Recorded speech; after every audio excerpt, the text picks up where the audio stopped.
Welcome to a new edition of the Famous Interviews with Joe Dimino. On this episode, we talk with podcast host and author DeVannon Hubert. He is open-minded with a worldview and feels like his troubled past can be a value to those in similar situations. He has been impacted by addiction and personal health crises of all sorts and varieties. He has spent time in jail, in the military, as a drug dealer, and living on the streets while homeless in Houston, Texas. His advice, authenticity, and vulnerability connects with people. He has a great story. Enjoy this interview. Hey, good morning. It's Joe Dimino. Good morning. How are you? I'm wonderful. How are you? Oh, just fantastic. Good. Hey, thanks for taking a minute out today. I appreciate it. Sure, no problem. So as we start getting into this, before we get into your life, I want to know how COVID treated you. How did it affect the way that you approach your business and what you do, and just kind of the way you look at the world? How did it affect you? Well, for me with COVID, I had a massage therapy business which I closed. Then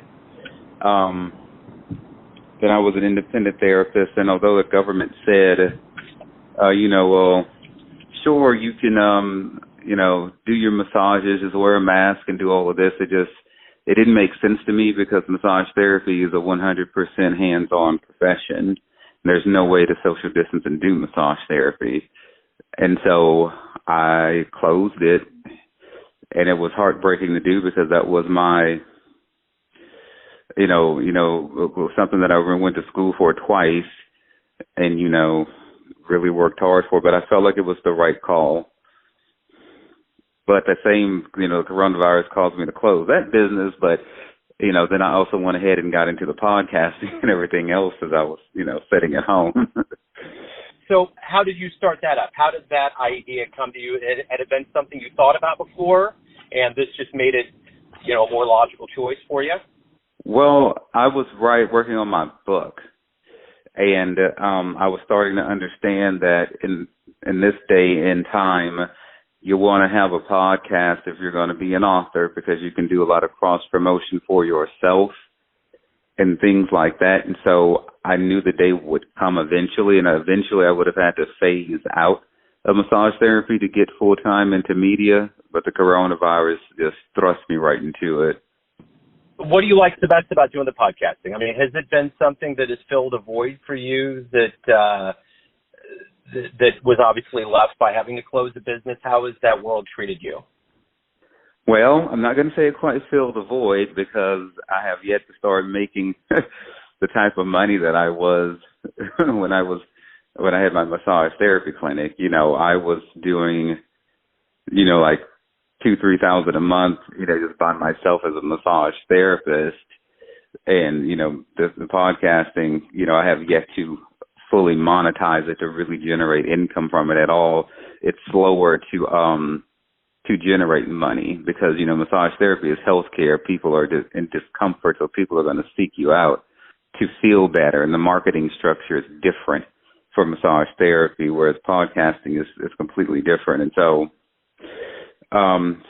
it's a different direction. Both of them are my callings. I am a gifted healer, but I also love reaching people through podcasting. So it's different and it's harder. It's more of a struggle, but I appreciate and I accept the challenge. So let's go back to the beginnings of your life and kind of how you got the motivation to get into massage therapy, to be a business owner, and even podcasting. Where were you born and raised? How did you kind of get these motivations in you?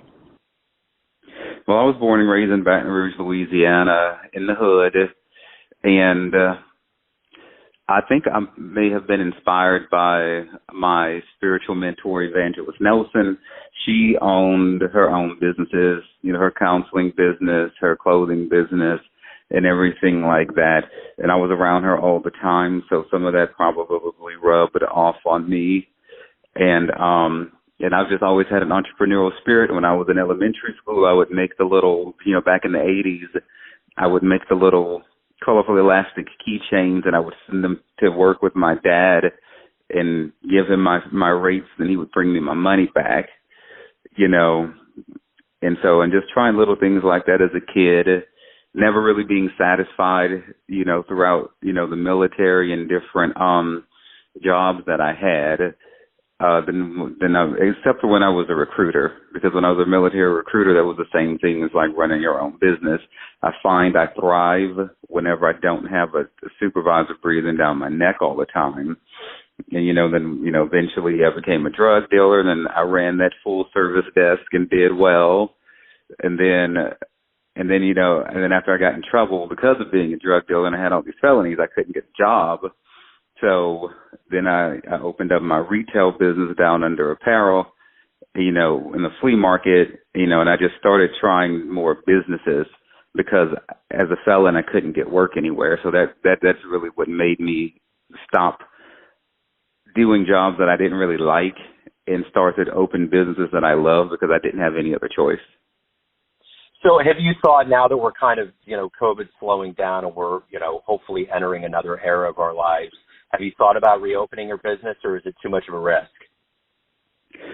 Well, I'm too far into, being an author now. I've got my first book out. I'm working on 2 more.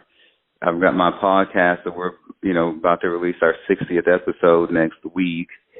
So I'm too far into the media now to go back to running a full desk as a massage therapist. But in terms of whether or not it's too risky, that comes down to a question of ethics. And I thought the coronavirus was so spot on with what they warned us about in massage therapy school, was that there's going to come times when there's going to be an ethical call you have to make, and the right answer is not going to necessarily be apparent. So some massage therapists I know kept doing massages, and they still are to this day. It's just it's too low for me to go, in the sense that I'm not willing to risk one person getting sick on my watch.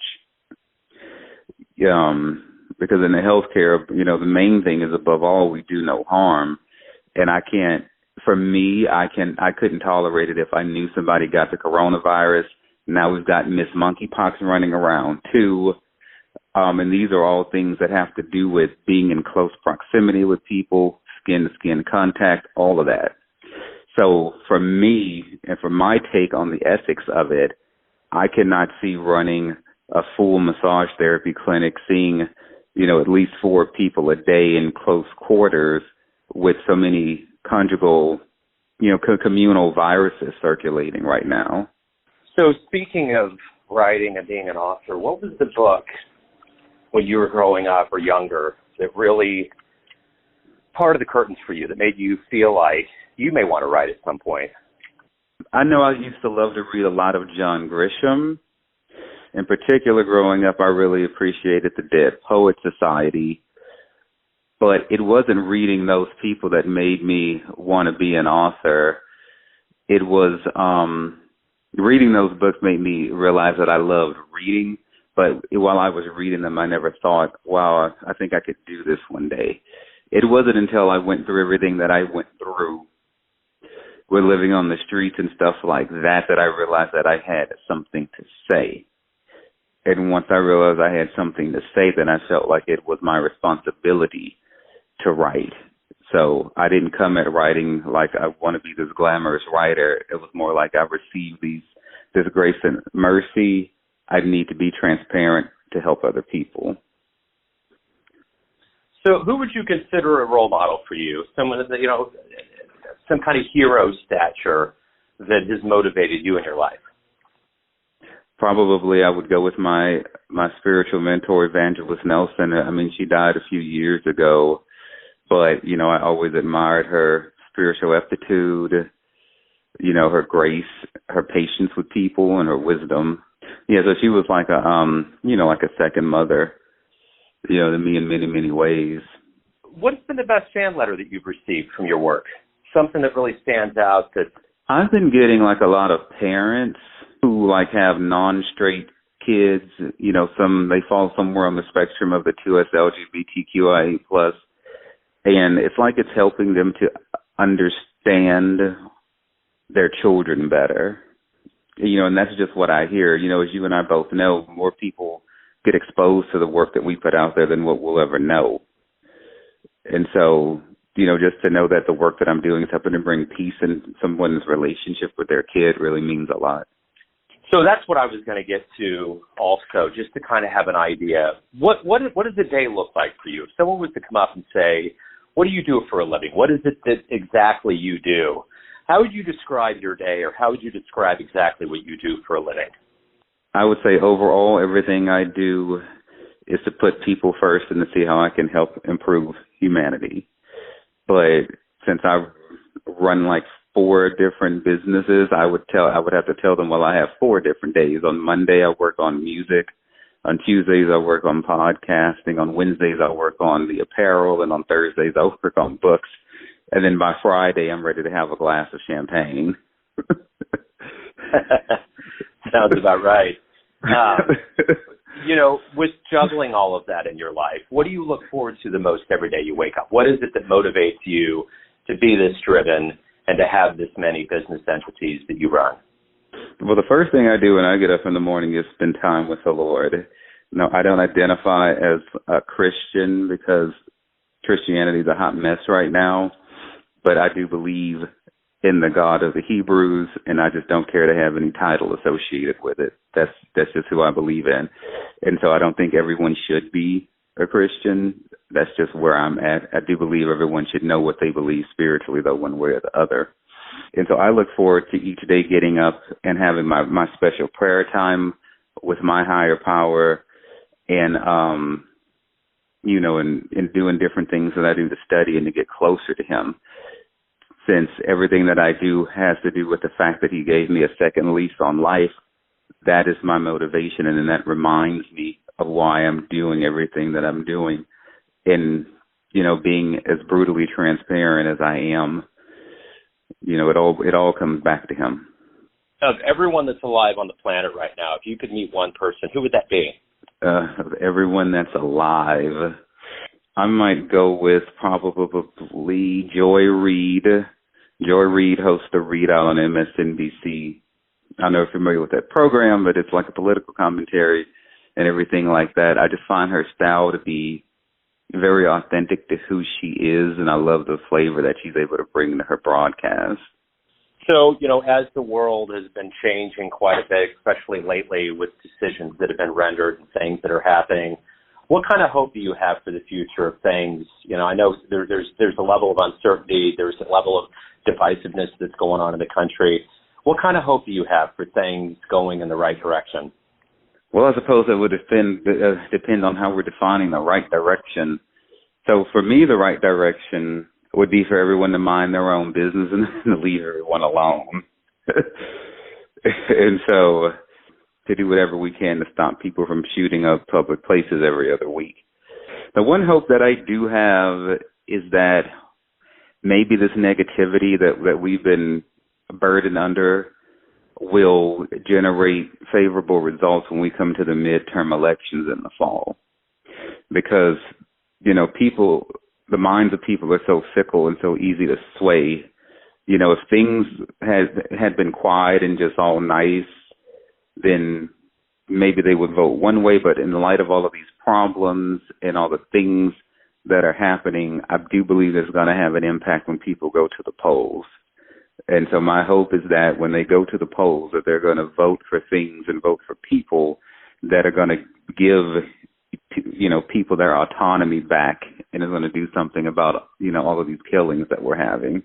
Yeah, definitely. Some civility. So let me ask you this. Based on all of the wisdom that you've accumulated throughout your life up to this point, let's say you have a dream tonight. You run into the younger version of yourself, maybe in your early 20s, and you could give your younger version one piece of advice. What would it be? I would tell myself to love myself and to stop going to church. So everyone has a perception of you, an idea of who they think you are, your family, your friends, your fans, your readers, your listeners to your podcast, but ultimately you live your life. You have a perception of you. Who do you think you are? I think I'm many things, and I've abandoned all labels and titles and stuff like that. When God was on the mountainside talking to Moses through the burning bushes, we learned in the historic Hebrew text, and Moses asked God who he was, and the Lord told him, I am that I am. And so as I believe that I'm created in God's image, I think the same thing. What God was telling Moses is, I'm very many things. from one day to the next, whatever it is you need. And I like to consider myself the same way. That was my final question. Thank you for opening up. Good luck with the book and the podcast and everything as we move forward. And before we go, I want to know from you, where's the best place for everyone that wants to learn more about you, your podcast, how they can pick up your books? How can they get all that out there? Oh, everything's at one simple website, and that's sexdrugsandjesus.com. Hey, man, thank you again for your time. I really appreciate it. Good luck with everything.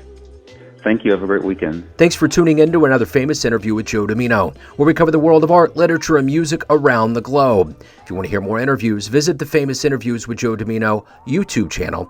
Thanks again for listening, and until next time.